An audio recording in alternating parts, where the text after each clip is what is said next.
This week for chapter 16, I apologize.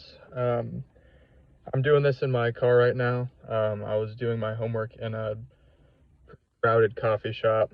It was pretty loud, so I had to step outside.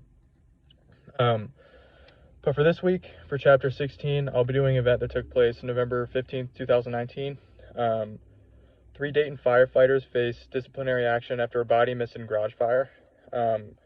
3 Dayton firefighters faced disciplinary hearings after a man's body was found in September inside a burned out garage.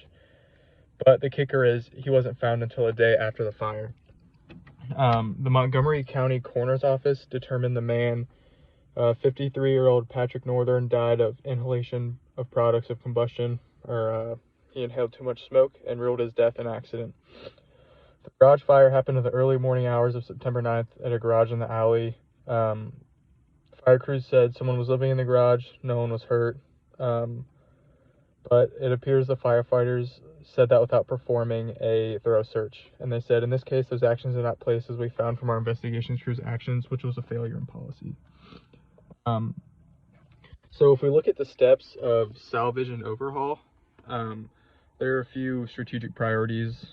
Find out what type of structure it is, the size of the structure, if it's a residential, commercial, or industrial occupancy, progression of the incident, basically how it happened when you arrive, the value of the contents, if they have sprinklers or automatic suppression systems, locations of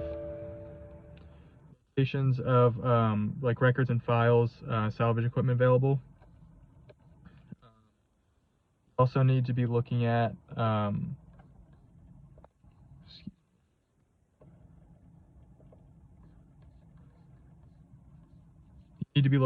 like basically how the fire happened.